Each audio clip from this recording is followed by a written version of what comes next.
या बातमीचे प्रायोजक आहेत आनंद मुखवास, भरपूर ताजी सास अब आपके पास। BK products Shahada. कवळीथ येथील शेतकऱ्याची मिरची नुकसानीचा तपास अंतिम टप्प्यात, कृषी विभाग ॲक्शन मोडवर। शहादा तालुक्यातील कवळीथ येथील शेतकरी जयराम पाटील यांनी केलेल्या तक्रारीनंतर बोगस फवारणी औषधामुळे 2 एकर मिरची पीक नष्ट झाल्याचा मुद्दा चांगलाच गाजला होता। या प्रकरणी गावकरी एक्सप्रेस न्यूज वरती बातमी प्रसिद्ध होताच कृषी विभागाने तत्परता दाखवत चौकशी सुरू केली। नंदुरबार येथील चौकशी समिती व शहादा तालुक्यातील कृषी विभागाचे अधिकारी यांनी घटनास्थळी भेट देऊन सविस्तर पंचनामा केला। तसेच संबंधित कृषी औषध दुकानाची तपासणीही करण्यात आली। तपासणीत दुकानात ठेवलेली सर्व औषधे चांगल्या कंपनीची व दर्जेदार असल्याचे निष्पन्न झाले आहे। तसेच सर्व औषधेचे अधिकृत बिल तपासणी दरम्यान मिळाले।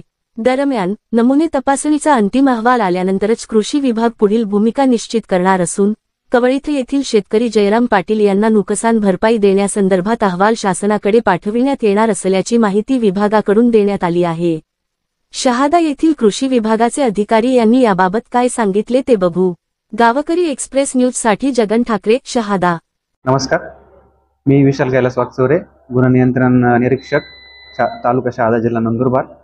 आपल्याकडे जी 23 तारखेला जयराम अभिमान पाटील यांची जी तक्रार आली होती मिरची पिकाबद्दल, तर त्या संदर्भात आम्ही आमचे जे ग्राम लेवलवरती जे अधिकारी आहेत, सहाय्यक कृषी अधिकारी, तर त्यांनी तिथे जाऊन मिरची पिकाची पाहणी केली।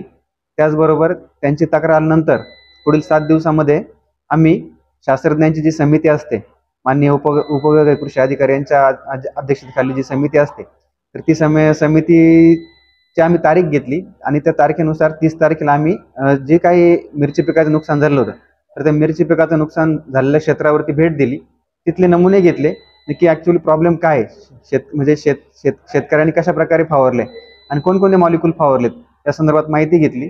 संपूर्ण अहवाल घेतल्यानंतर तर संबंधित समितीचं असं म्हणणं आलं की जे काही औषधं शेतकऱ्यांनी फवारलेले आहेत, तर त्या संदर्भात एक शासकीय यंत्रणेच्या प्लॉटवरती किंवा एखाद्या शेतकऱ्याची संमती घेऊन त्याच्या प्लॉटवरती जे काही औषधं शेतकऱ्यांनी फवारले आहेत, तर सारख्याच प्रमाणात ते औषधं त्या प्लॉटवरती फवारून ज्याचे काही रिझल्ट येतील, तर त्या रिझल्टवरून आपण त्या अहवालाचा निष्कर्ष काढणार आहोत। तर हा जो निष्कर्ष येण्यासाठी थोडा वेळ लागणार आहे, तरी संबंधित शेतकऱ्याला आणि संबंधित समितीचं असं म्हणणं आहे की जोपर्यंत या गोष्टीचा अहवाल येत नाही तोपर्यंत शेतकऱ्याला जे काही त्यांनी वापरलं आहे किंवा त्याचे काही निष्कर्ष आहेत ते येण्यास किंवा त्याच्या संदर्भात जी मदत मिळणार आहे, तर त्या संदर्भात थोडा वेळ लागणार आहे। तर हे आम्ही शेतकऱ्याला सांगितलेलं आहे।